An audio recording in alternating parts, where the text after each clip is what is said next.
నమస్కారం గంటారావానికి స్వాగతం. ముందుగా ప్రధాన అంశాలు. బనకచెర్లకు అనుమతులు ఇవ్వొద్దని కేంద్రాన్ని కోరిన ప్రభుత్వం. రాష్ట్ర అభ్యంతరాల్ని కేంద్ర మంత్రికి నివేదించిన సీఎం బృందం.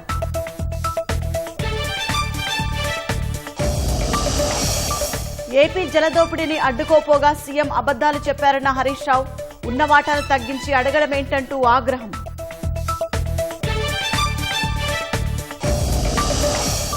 సముద్రంలో కలిసే నీటిపై సమస్య సృష్టించడం సమంజసం కాదన్న ఏపీ సీఎం. కలిసి మాట్లాడుకుంటే సమస్యలు పరిష్కారం అవుతాయన్న చంద్రబాబు. కాళేశ్వరం అంశంలో తనపై బురద చల్లడం సరికాదన్న ఈటల. ఆరోపణలు నిరూపిస్తే రాజకీయాల నుంచి తప్పుకుంటానంటూ సవాల్.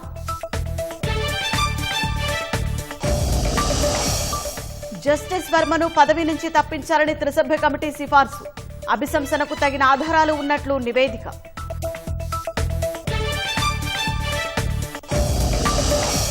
భారత్ పాకిస్తాన్ యుద్ధం ఆపడంలో తన ప్రమేయం లేదన్న ట్రంప్. ఎట్టకేలకు వాస్తవాన్ని అంగీకరించిన అగ్ర రాజ్యాధినేత.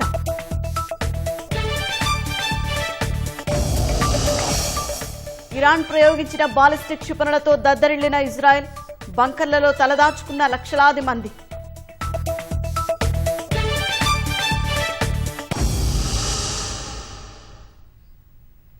ఆంధ్రప్రదేశ్ ప్రభుత్వం నిర్మించ తలపెట్టిన గోదావరి బనకచెర్ల ప్రాజెక్టుకు అనుమతులు ఇవ్వొద్దని రాష్ట్ర ప్రభుత్వం కేంద్రాన్ని కోరింది.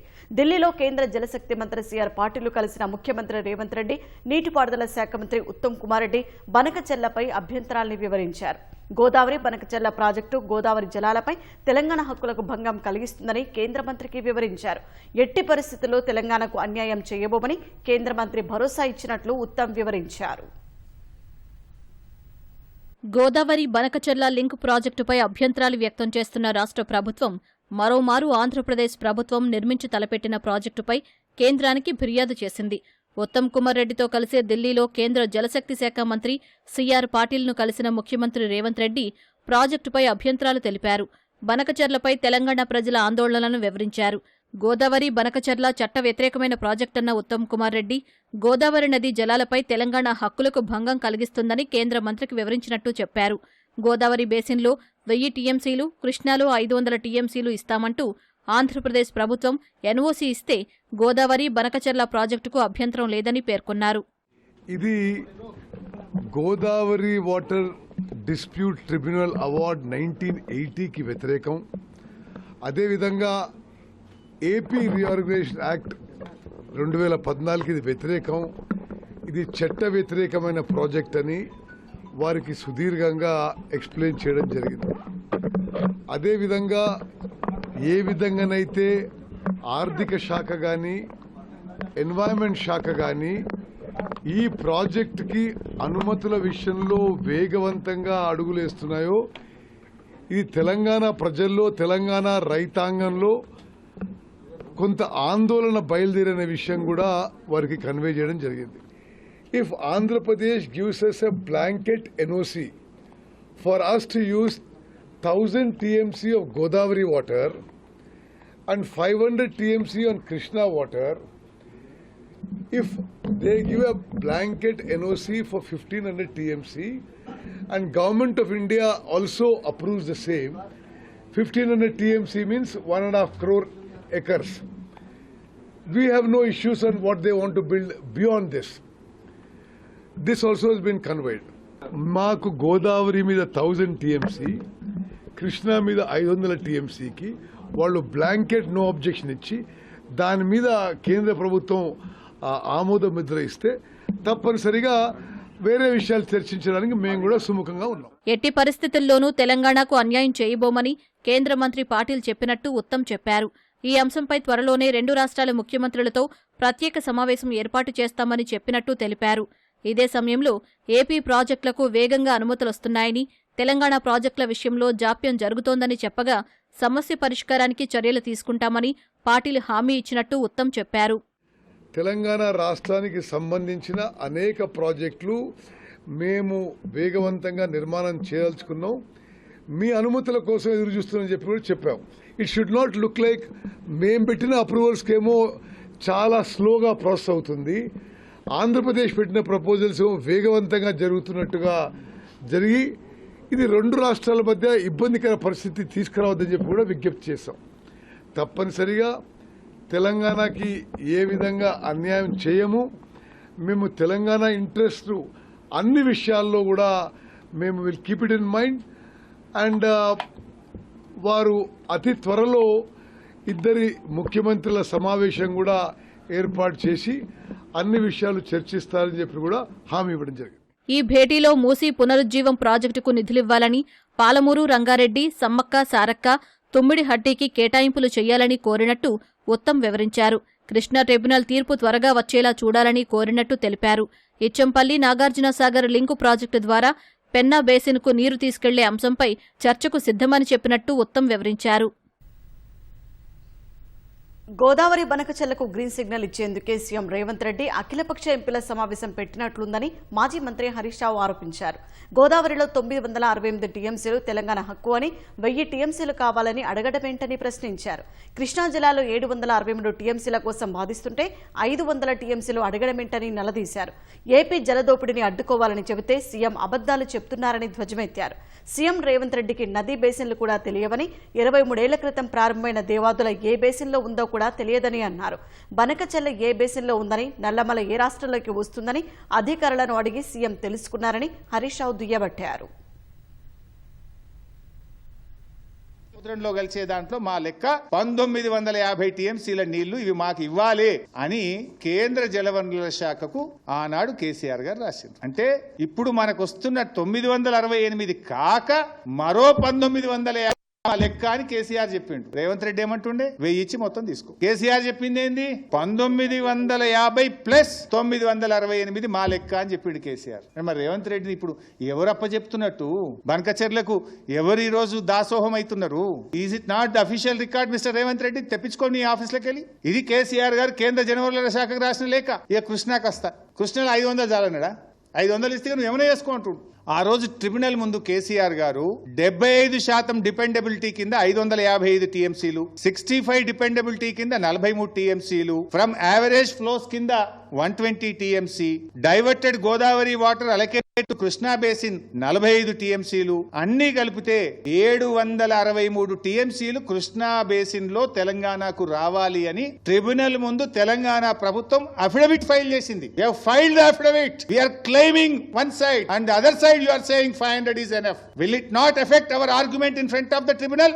ఒకవైపు ట్రిబ్యునల్ ముందు 763 టీఎంసీలు మాకు రావాలని తెలంగాణ న్యాయవాదులు, తెలంగాణ ఇరిగేషన్ డిపార్ట్మెంట్ ట్రిబ్యునల్ ముందు వాదిస్తుంటే ఈ రాష్ట్ర ముఖ్యమంత్రి 500 చాలనబట్టే. ట్రిబ్యునల్ ముందు మన వాదనలు మనకు బలం తగ్గదా?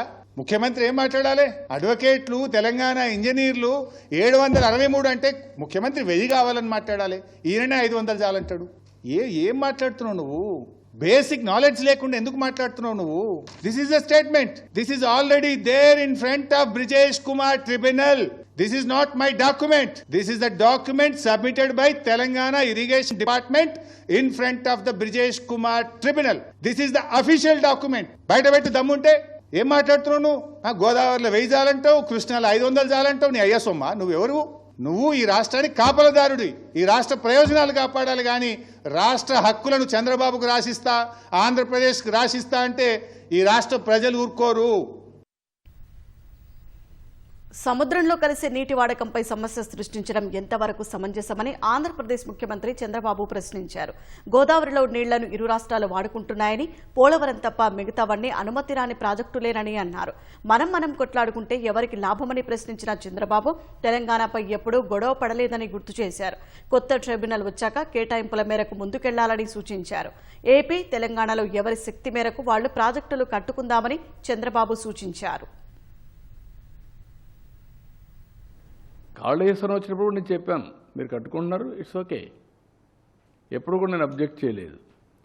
పై నుండి వాటర్ వాడుకుంటే నష్టమా, కింద నుండి వాటర్ వాడుకుంటే నష్టమా అండి? ఇది సముద్రంలో పోయే నీళ్ళు వేస్ట్ అయ్యి సముద్రంలో పోతుంది. మీరు ఎక్కడ వాడుకుంటున్నారు? పైన నుంచి మీరు ఆ నీళ్లు వాడకపోతే ఎక్కడికి వస్తుంది? వీడికి వస్తుంది. ఎవరన్నా రైజ్ చేస్తే ఆ పాయింట్ రైజ్ చేస్తారు. నేను ఎప్పుడు రైజ్ చేయను. తెలంగాణ కానీ ఆంధ్ర కానీ తెలుగు కమ్యూనిటీ ఎందుకు మనం ఇష్యూస్ చేసుకుంటున్నాం? అమికబుల్గా ఇచ్చిపుచ్చుకునే ధోరణిలో సముద్రంలో పోయే నీళ్ళు మీరు వాడుతున్నారు, వాడండి. దానికి చట్టబద్ధ కావాలంటే గవర్నమెంట్ ఆఫ్ ఇండియాలో కూర్చొని మాట్లాడుకుందాం. అంతేగాని ఇష్యూ చేయడం ఎక్కడ లాజిక్ అంటున్నాను నేను. అది కరెక్ట్ కాదు. అంటే చట్టం కానీ న్యాయం కానీ అందరికీ సమానంగా ఉంటాయి. మనం కొట్లాడుకుంటే వచ్చే లాభం. నేను ఎందుకు కొట్లాడలేదు? తెలంగాణ పైన ఎప్పుడైనా గొడవ పడ్డానా? వై? నా థియరీ ఒకటే, గొడవ పడితే ప్రజల్ని మభ్య పెడుతున్నాం మనం. మభ్య పెట్టి మోసం చేయడం లేకుంటే మభ్య పెట్టడం మనకు లాభం లేదు. మంత్రివర్గ ఆమోదంతోనే కాళేశ్వరం సహా అన్ని నిర్ణయాలు తీసుకున్నట్లు మాజీ మంత్రి ఈటెల రాజేందర్ పునరుద్ఘాటించారు. కాళేశ్వరం కమిషన్ విషయంలో తనపై బురద చల్లడం సరికాదని వ్యాఖ్యానించారు. తనపై వచ్చిన ఆరోపణలు నిరూపిస్తే రాజకీయాల నుంచి తప్పుకుంటారని సవాల్ విసిరారు. కాళేశ్వరం కమిషన్ విచారణ త్వరగా పూర్తి చేసి నివేదిక ఇస్తుందన్న నమ్మకం తమకు లేదన్నారు. ఈ అంశంపై వెంటనే సీబీఐతో విచారణ జరపాలని డిమాండ్ చేశారు. కాళేశ్వరం నిర్మించింది కేసీఆర్ కాదని జలయజ్ఞంలో భాగంగా ప్రాణహిత చేవళ్లను రీడిజైన్ చేయగా అందులో మేడిగడ్డ, సుందిళ్ల, అన్నారం బ్యారేజీలు మాత్రమే కొత్తగా నిర్మించినట్లు వెల్లడించారు.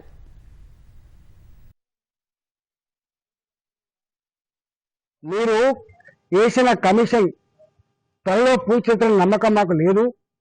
దాని రిపోర్ట్ వస్తే కూడా అమలు చేస్తారనేటువంటి దమ్ము నీకు లేదు. సిబిఐకి అప్పచెప్పమని కోరింది మా భారతీయ జనతా పార్టీ, గుర్తుపెట్టుకో. కానీ ప్రాజెక్టులు అడ్డం పెట్టుకొని మీ తాత జాగీర్ లాగా టెండర్లే లేకుండా పంచుకునే పద్ధతి తప్పు అంటున్నాం. కాంగ్రెస్ ప్రభుత్వం దమ్ముంటే విచారణ జరుగుతుంది కదా, రేపు రిపోర్ట్ వస్తుంది కదా. రిపోర్ట్ వచ్చిన తర్వాత చర్యలు తీసుకో. కానీ ఇప్పుడు మాత్రం ఆ 2 పిల్లల్లో 3 పిల్లల్లో కుంగిపోయింది. వెంటనే రిపేర్ చేసి మళ్ళీ ఆ మోటార్లను రిపేర్ చేసి రైతాంగాన్ని నియమించే ప్రయత్నం చేయండి. సూత్రప్రాయంగా వెంటనే చెప్తా ఉన్నా, కేసీఆర్ ఇట్లాంటి ఇష్యూస్ అన్ని కూడా క్యాబినెట్ లో పెట్టకుండా ఆనాడు కాలేదని చెప్పి 100 సార్లు చెప్పి ఆనాడు మంత్రిగా ఉన్న కూడా చెప్తున్నా. ఇప్పుడు బీజేపీ మీద చెప్పట్లేదు. హైదరాబాద్ మెట్రో 2వ దశకి వెంటనే అనుమతులు మంజూరు చేయాలని కేంద్ర పట్టణాభివృద్ధి శాఖ మంత్రి మనోహర్ లాల్ ఖట్టర్ కు ముఖ్యమంత్రి రేవంత్ రెడ్డి విజ్ఞప్తి చేశారు. అత్యంత వేగంగా అభివృద్ధి చెందుతున్న హైదరాబాద్ లో 76.4 కిలోమీటర్ల పొడవైన మెట్రో దశ నిర్మాణ అవసరాన్ని కేంద్ర మంత్రి ఖట్టర్ కి రేవంత్ రెడ్డి వివరించారు. 24,269 కోట్ల విలువైన ఆ ప్రాజెక్టును కేంద్ర ప్రభుత్వంతో కలిసి ఉమ్మడిగా చేపట్టేందుకు రాష్ట్ర ప్రభుత్వం సిద్ధంగా ఉన్నట్లు తెలిపారు. ఆ ప్రాజెక్టు పూర్తయితే హైదరాబాద్ లో రాకపోకలు వేగంగా సాగడం సహా రోడ్లపై రద్దీ తగ్గుతుందని, సుస్థిరాభివృద్ధి ఎంతగానో దోహదపడుతుందని కేంద్ర మంత్రికి రేవంత్ రెడ్డి విజ్ఞప్తి చేశారు. పట్టణాభివృద్ధి శాఖ సూచన మేరకు మెట్రో 2వ దశ ప్రాజెక్టులో అవసరమైన సవరణలు చేసి డీపీఆర్ సమర్పించినట్లు కేంద్ర మంత్రి దృష్టికి సీఎం తీసుకెళ్లారు. హైదరాబాద్ 2వ దశ మెట్రో ఆవశ్యకతను దృష్టిలో ఉంచుకుని ఇతర శాఖల నుంచి అవసరమైన అనుమతి ఇప్పించాలని కేంద్ర మంత్రి మనోహర్ లాల్ ఖట్టర్కి సీఎం రేవంత్ రెడ్డి ప్రత్యేకంగా విజ్ఞప్తి చేశారు. ఎన్నికలు వచ్చిన ప్రతిసారి గత ప్రభుత్వం ఇండ్ల ఆశ చూపి గెలిచిందని రెవెన్యూ గృహ నిర్మాణ శాఖ మంత్రి పొంగులేటి శ్రీనివాసరెడ్డి ఆరోపించారు. గెలిచిన తర్వాత వాటిని విస్మరించి ప్రజలను మోసం చేసిందన్నారు. యాదాద్రి భువనగిరి జిల్లా తురకపల్లి మండలం వాసాలమరి గ్రామంలో మంత్రి పర్యటించారు. లబ్ధిదారులకు ఇందిరమ్మ ఇండ్ల మంజూరు పత్రాల పంపిణీ కార్యక్రమాన్ని జ్యోతి ప్రజ్వలన చేసి ప్రారంభించారు. అర్హులైన లబ్ధిదారులకు ఇందిరమ్మ ఇండ్ల పట్టాలను అందజేశారు. ఆకుల ఆగవ్వ అనే మహిళకు మొదట ఇందిరమ్మ ఇంటి మంజూరు పత్రాన్ని అందజేశారు. మాజీ సీఎం దత్తత తీసుకున్న వాసాలమరి గ్రామ అభివృద్ధి చూస్తే గత పాలన కళ్లకు కడుతుందని దుయ్యబట్టారు. రాష్ట్ర వ్యాప్తంగా 25 లక్షల ఇందిరమ్మ ఇండ్లు కట్టడమే ప్రభుత్వ లక్ష్యమన్నారు.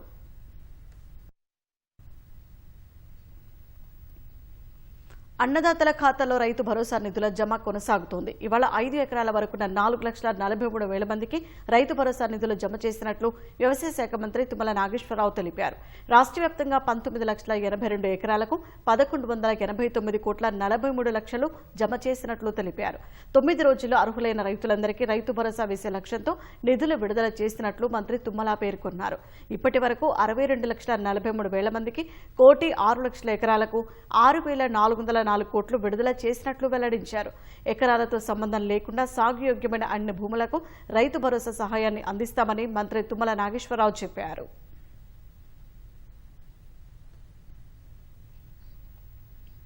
ఇంట్లో నోట్ల కట్టలు దొరికి అవినీతి ఆరోపణలు ఎదుర్కొంటున్న ఢిల్లీ హైకోర్టు మాజీ న్యాయమూర్తి జస్టిస్ యశ్వంత్ వర్మ కేసులో కీలక పరిణామాలు చోటు చేసుకున్నాయి. జస్టిస్ వర్మను న్యాయమూర్తి పదవి నుంచి తప్పించాలని సుప్రీంకోర్టు ఏర్పాటు చేసిన త్రిసభ్య కమిటీ సిఫార్సు చేసింది. 55 సాక్షులను విచారించి జస్టిస్ వర్మ అభిశంసనకు తగిన ఆధారాలు ఉన్నాయని కమిటీ తేల్చింది. జస్టిస్ వర్మ వాంగ్మూలాన్ని రికార్డు చేసిన కమిటీ 64 పేజీల నివేదికను రాష్ట్రపతి ద్రౌపది ముర్ము ప్రధాని మోదీకి పంపింది. జస్టిస్ వర్మ ఇంట్లో సగం కాలిన నోట్ల కట్టలు కనిపించినట్లు నిర్ధారిస్తున్నట్లు చేసినట్లు నివేదికలో పేర్కొంది. అంత డబ్బును జస్టిస్ వర్మ లేదా కుటుంబం అనుమతి లేకుండా ఉంచడం అసాధ్యమని ప్యానెల్ సభ్యులు తెలిపారు. డబ్బు గురించి బయట చెప్పొద్దని ఆయన కుమార్తె దియా వర్మ ఫైర్ సిబ్బందిని హెచ్చరించినట్లు వివరించారు. ఈ మార్చిలో ఢిల్లీలోని జస్టిస్ వర్మ ఇంట్లో అగ్ని ప్రమాదం జరిగింది. అక్కడికి వెళ్లిన ఫైర్ సిబ్బందికి భారీగా సగం కాలిన నోట్ల కట్టలు కనిపించడం చర్చనీయాంశమైంది. అవినీతి ఆరోపణలున్న రాజ్యాంగం ప్రకారం న్యాయమూర్తులను అరెస్టు చేసి విచారించే వీలుండదు. దీంతో జస్టిస్ వర్మను కేంద్రం అలహాబాద్ హైకోర్టుకు బదిలీ చేయగా ఆయనకు బాధ్యతలు అప్పగించవద్దని ప్రధాన న్యాయమూర్తికి సుప్రీం సూచించింది. మరోవైపు జస్టిస్ వర్మను అభిశంసించేందుకు కేంద్ర ప్రభుత్వం సిద్ధమైంది. సిట్టింగ్ న్యాయమూర్తిని బలవంతంగా పదవి నుంచి తొలగించడం భారత్లో ఇదే తొలిసారి కానుంది. కమల్ హాసన్ నటించిన థగ్ లైఫ్ సినిమాకు రక్షణ కల్పిస్తామని కర్ణాటక ప్రభుత్వం సుప్రీంకోర్టుకు వెల్లడించింది. కర్ణాటకలో ఈ సినిమాపై అనధికారిక బ్యాన్కు సంబంధించి దాఖలైన ప్రజా ప్రయోజనాల వ్యాజ్యంపై జస్టిస్ ఉజ్జల్ భుయాన్, జస్టిస్ మన్మోహన్తో కూడిన ధర్మాసనం విచారించింది. తరచూ మనోభావాలు దెబ్బతిన్నాయంటూ పలు సంఘాలు ఆందోళనలు చేయడంతో కళా సృష్టి నిలిచిపోతుందని పేర్కొంది. వీటిని ఇక ఏమాత్రం కొనసాగనీయమని స్పష్టం చేసింది. కేవలం ఒక అభిప్రాయం వల్ల ఒక థగ్ లైఫ్ సినిమా ఆపేయాలా, స్టాండప్ కామెడీని నిలిపివేయాలా అని ధర్మాసనం ప్రశ్నించింది. సిబిఎఫ్సి అనుమతి పొందిన సినిమాలను చట్ట ప్రకారం ప్రతి రాష్ట్రంలో ప్రదర్శించాలని సుప్రీంకోర్టు తేల్చెప్పింది. ఈ నేపథ్యంలో థగ్ లైఫ్ సినిమాకు రక్షణ కల్పిస్తామని కర్ణాటక ప్రభుత్వం నిన్న ప్రమాణపత్రాన్ని దాఖలు చేయగా ధర్మాసనం నేడు వ్యాజ్యాన్ని ముగించింది. భారత్ పాకిస్తాన్ యుద్ధాన్ని ఆపడంపై అమెరికా అధ్యక్షుడు డొనాల్డ్ ట్రంప్ ఎట్టకేలకు వాస్తవాన్ని అంగీకరించారు. భారత్ పాక్ కాల్పుల విరమణ ఒప్పందంలో తన ప్రమేయం లేదని, ఆ రెండు దేశాలే ఉద్రిక్తతలు పరిష్కరించుకున్నాయని వ్యాఖ్యానించారు. పాక్ ఆర్మీ చీఫ్ ఆసిమ్ మునీర్కు విందు ఇచ్చిన అనంతరం ఓవల్ ఆఫీసులో ట్రంప్ మాట్లాడారు. భారత్, పాక్ దేశాధినేతలను ఉద్దేశిస్తూ చాలా తెలివైన ఇద్దరు వ్యక్తులు యుద్ధం కొనసాగించకూడదని నిర్ణయించారని వివరించారు. రెండు అణుశక్తి కలిగిన దేశాలు కాబట్టే ఉద్రిక్తతలను పరిష్కరించుకున్నాయని పేర్కొన్నారు. భారత్, పాక్ యుద్ధాన్ని తానే ఆపారంటూ ఆపరేషన్ సింధూర్ దగ్గర నుంచి అంతర్జాతీయ వేదికలపై ట్రంప్ డప్పు కొట్టుకుంటున్నారు. అంతేకాక వాణిజ్య బూచిని చూపించి ఆ రెండు దేశాలను దారికి తెచ్చారంటూ తీవ్ర వ్యాఖ్యలు చేశారు. ఈ నేపథ్యంలో బుధవారం మోదీకి ఫోన్ చేసిన ట్రంప్ ఇది తమ రెండు దేశాలు తీసుకున్న నిర్ణయమని, మధ్యవర్తి లేరని ఆయనకు వివరించారు. ఆ ఫోన్ తర్వాత తానే యుద్ధాన్ని ఆపారంటూ ట్రంప్ మళ్లీ వ్యాఖ్యానించారు. మరి ఏమైందో ఏమో తెలియదు కానీ కొంతసేపటి తర్వాత తన జోక్యం ఏమీ లేదని అంగీకరించారు. ఆపరేషన్ రైజింగ్ లైన్ లో భాగంగా తొలి రోజు నుంచే Iran supreme leader Ayatollah Ali ఖమేనీని లక్ష్యంగా చేసుకున్న ఇజ్రాయెల్ ఇకపై దాడులు ఉధృతం చేయనుంది.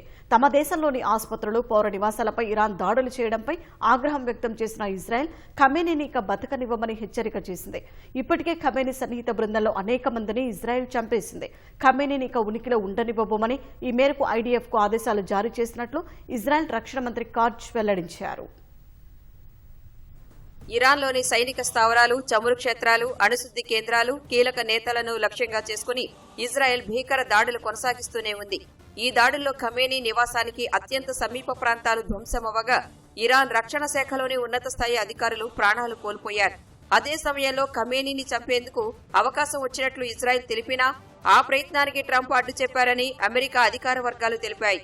ఈ నేపథ్యంలో ఇరాన్ సుప్రీం లీడర్ భద్రతపై అప్రమత్తమైన ఇరాన్ ఆయన్ను బంకర్ కు తరలించింది. అయితే ఇజ్రాయెల్లోని ఆసుపత్రులు, పౌర నివాసాలపై ఇరాన్ క్షిపణులు ప్రయోగించడంపై ఇజ్రాయెల్ రక్షణ మంత్రి కాడ్జ్ తీవ్ర ఆగ్రహం వ్యక్తం చేశారు. ఇరాన్ సుప్రీం లీడర్ ఖమేనీని ఇక బతకనివ్వబోమని హెచ్చరించారు. ఈ మేరకు ఇజ్రాయెల్ డిఫెన్స్ ఫోర్సెస్ కు ఆదేశాలు జారీ చేసినట్లు తెలిపారు.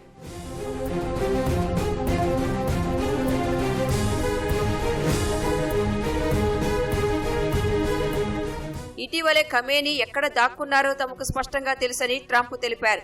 ఇజ్రాయెల్ కు అమెరికా అడ్డు చెప్పకపోతే ఖమేనీ బతికి ఉండేవారు కాదన్నారు. ఆయన్ను లక్ష్యంగా చేసుకోవడం చాలా తేలికన్న ట్రంప్ ప్రస్తుతానికి ఖమేనీని చంపే ఉద్దేశం తమకు లేదని స్పష్టం చేశారు. అయితే తమ సహనం నశిస్తోందని, ఇరాన్ సుప్రీం లీడర్ బేషరతుగా లొంగిపోవాలని ట్రంప్ అన్నారు. అయితే అమెరికా అధ్యక్షుడు ట్రంప్ హెచ్చరికలపై ఇరాన్ సుప్రీం లీడర్ ఖమేనీ తీవ్ర స్థాయిలో మండిపడ్డారు. ఇరాన్లోని రహస్య ప్రాంతంలో ఉన్న ఆయన ప్రజలకు వీడియో సందేశం విడుదల చేశారు. ఇరాన్ ను లొంగిపోవాలన్న ట్రంప్ వ్యాఖ్యలను తీవ్రంగా తప్పుపట్టారు. ఇరాన్ లొంగిపోయే ప్రసక్తే లేదని తేల్చి చెప్పారు. ఇరాన్ చరిత్ర, సామర్థ్యం తెలిసిన ఎవరూ బెదిరింపు ధోరణిలో మాట్లాడబోరని స్పష్టం చేశారు. యుద్ధం మొదలైంది అంటూ సామాజిక మాధ్యమాల్లో పోస్ట్ చేశారు. ఇజ్రాయెల్ తరపున అమెరికా యుద్ధానికి దిగితే తిరిగి కోలుకోలేని స్థాయిలో దెబ్బతీస్తామని ఖమేనీ హెచ్చరించారు. అయితే ఇజ్రాయెల్లో జనావాసాలు, ఆసుపత్రులే లక్ష్యంగా ఇరాన్ దాడులు చేస్తున్న నేపథ్యంలో ఇజ్రాయెల్ రక్షణ మంత్రి కాడ్జ్ కీలక వ్యాఖ్యలు చేశారు.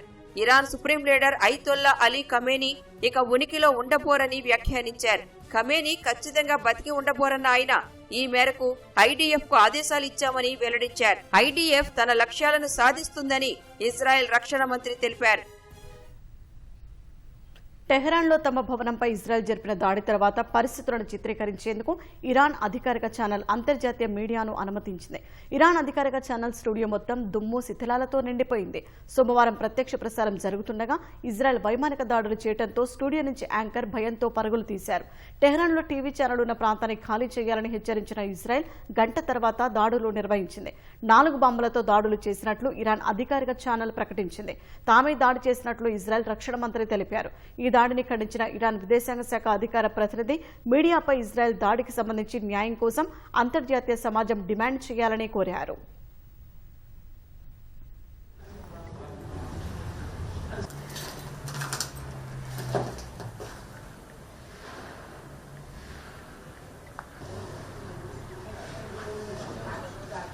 صدای